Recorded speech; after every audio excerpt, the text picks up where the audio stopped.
Hey y'all, this is JR, one half of the R&B representative. Shout out to my sister Naturally Elise. And this is the fifth episode of JR's Motown Life. As y'all can see, I have the Christmas shirt on. So this episode is going to be about Stevie Wonder's What Christmas Means to Me.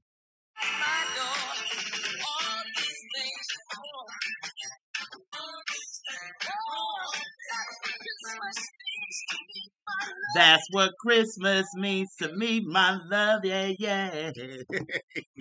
I just laugh because it makes me feel good. It's such a joyful song, you know what I mean? But it's all good.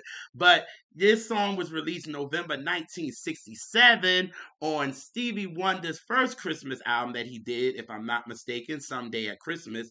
But Someday at Christmas was actually released in 1966. Just they threw a song out there and, it just was what it was. But now this is 1966, where actually Stevie is finding his way commercially now, because before then it was really hard to get a hit out of Stevie's fingertips.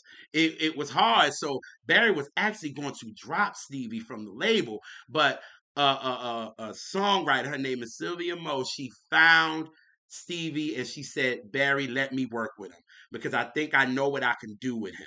And Barry was like, okay, well, if you can get a hit out of him, cool. But if you can't, I'm gonna have to let Stevie go. And one thing about Sylvia and Henry Cosby is that they realized that they had to let Stevie be a part of the process. He was a different artist. You can't just give him a song and he's gonna sing it. He needs to be involved. He needs to maybe write something. He needs to play something on it. So that's why Fingertips was what it was, the live version anyway, because Stevie's playing and the band is just following behind him and he's a part of that process and it feels good. You know what I mean? So Sylvia realized that, and once she did, they got a big hit, which I will be talking about in an upcoming JR's Motown Life. And after that, the hits just started to crank. So now Stevie is having these hits now, and now the label's like, we need a Christmas album. He can cater to the young audience, you know what I mean? So they get the writers, they get producers, and they get all together and create this Someday at Christmas album for Stevie.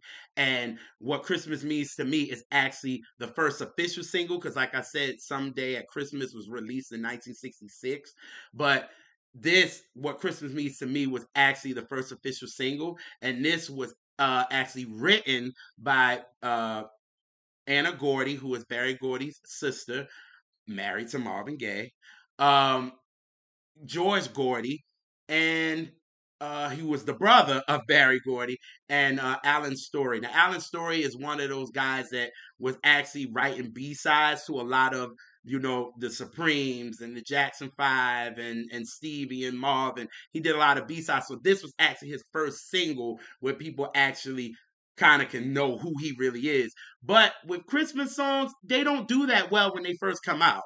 And this song didn't do that well, but this song ended up really being a holiday classic. It was also produced by Henry Cosby, Javi Fuqua, and Jonathan Bristol. And Jonathan Bristol did a lot with Gladys Knight and the Pips. And Javi Fuqua is down with Marvin Gaye, who brought Marvin Gaye to uh, Motown. So you had a lot of players on this, you know what I mean? So this song is it's just a powerful record. And then to know that you had the Dantes, who have some background for everybody, and the originals who Marvin Gaye wrote Baby I'm For Real with, some background on the whole album, but the ones that y'all hearing on Christmas, What Christmas Means to Me, is the Dantes and the original. So you had a lot of players on this, but the album and the song didn't do that well. But again, it's a holiday classic. I know for me, it's one of my favorite Christmas songs. And every time I'm at home with my family, I have to play it. And it has that Motown feeling. The Funk Brothers are going off, and it's just a great, great song. You know what I mean? So I knew it was the holidays coming up, and I was like, why not talk about a great Christmas song from Motown? But before I end it, I want to say Merry Christmas and Happy New Year to everybody that has subscribed to the R&B representatives that showed me and Elise so much love. You know, we creating new content with Elise doing 60 seconds of vinyl, and me doing JR's Motown Life. Y'all loving the catch stats. We really appreciate y'all. Hopefully in 2024 we can get bigger. We know we're gonna get bigger and bigger, but I want everybody to have a safe and joyous Christmas, and it's all about love and being with your family and sharing great moments. You know what I mean? Because a lot of people can't do that. So I just want to wish everybody again a happy holidays, and I hopefully to see y'all in 2024. And on that note, I'm out. Peace.